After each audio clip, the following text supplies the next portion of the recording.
Now we have an interview from Durham's own Beth Timson. She's the Assistant Director of Durham Parks and Recreation. Beth, could you tell us a little bit of what you do? My job involves park planning and park development. That means I get to plan and develop the new parks for the city and the renovation of the old parks, really in charge of the physical facilities of the parks.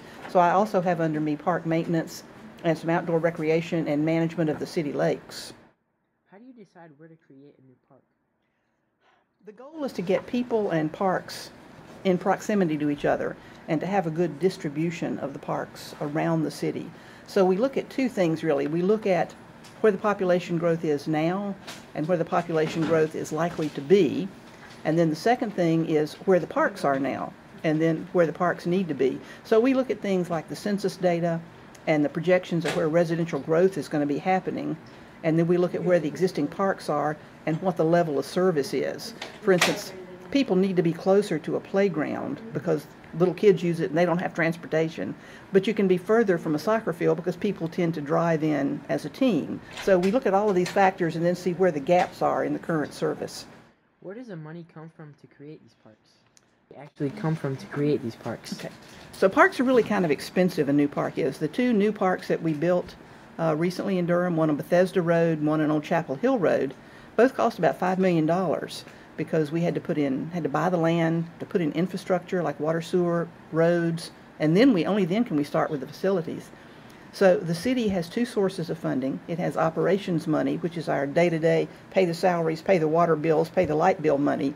And then there's capital money, which is big chunks of money for facilities. Now the facilities are so expensive, the capital money quite often comes from a bond issue. And the city does a bond issue maybe every 10 to 12 years. That's really the city borrowing money from the taxpayers and paying it back over time. So we can have a large chunk of money at one time. Mm-hmm. So about how much of the Durham population actually uses these parks? That's almost impossible to say. I can tell you numbers for things where we count. I can tell you, for instance, that about 2,000 people a week use the recreation centers like at Holton and Walltown because we have counters on the door. I can tell you where we register for things that I know 1,500 people are going to play in the junior tennis tournament in spring. I can tell you how many people rent picnic shelters on a weekend, but just for things like walk-in, there's no way of knowing. I mean, if you and your friends go to a park on Sunday and play pickup basketball, I wouldn't know that. Nobody counts that. So I know a good percentage of the population uses the parks. Hard numbers, don't have them. How does the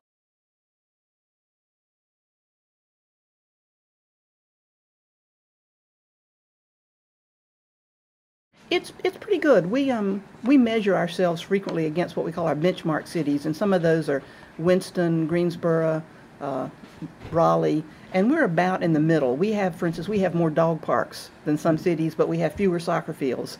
We have more swimming pools, but we have fewer golf courses. So overall, we're about in the middle of North Carolina as far as availability of facilities.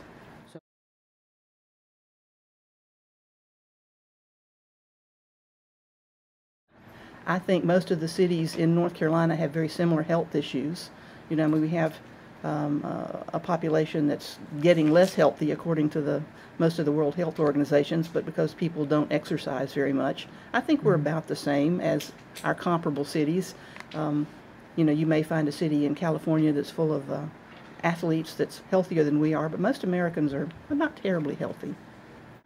Well, I mean, the data show that people that exercise more are considerably healthier than people who don't. Mm-hmm. I've seen some studies that say people who exercise at least one time a week spend about $250 a year less on health care bills, and once they get to be over 65, they spend about $500 a year less on health care bills. But the thing is, people are not going to exercise if it's not easy. Nobody does anything that's hard.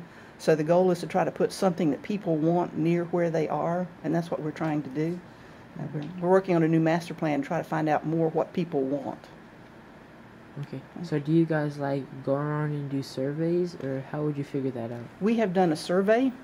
We recently finished that. We've had a series of community meetings, and we still have our website up where we're taking comments. It's called plantoplaymoredurham.org if you'd like to go and make comments. One of the things that's real interesting, we found we had some focus groups with teenagers, and we found that I thought it was an interesting comment. People said, well, if you don't want to play organized sports, there's nothing in a park to do.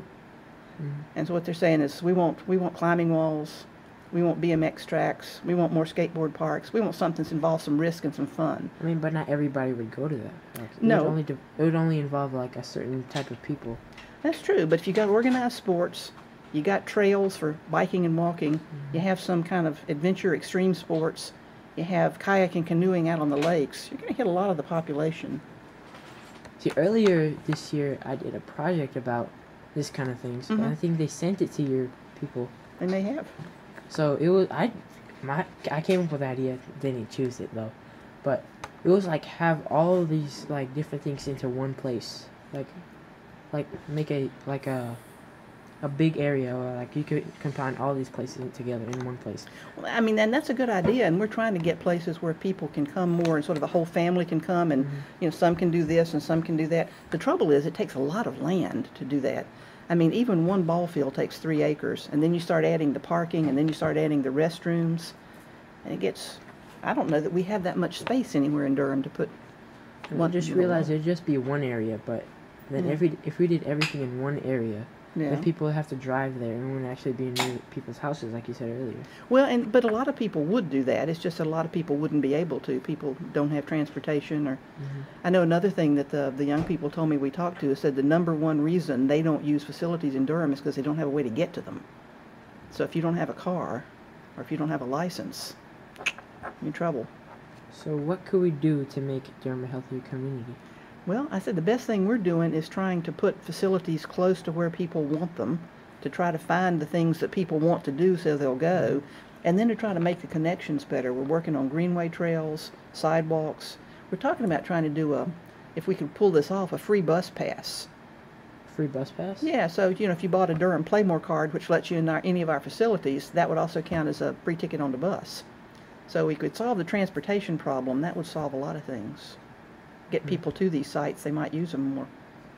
What do we do in Durham that makes us healthy?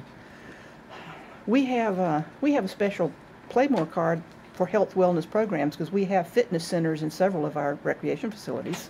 We have indoor walking tracks in those facilities. People love them.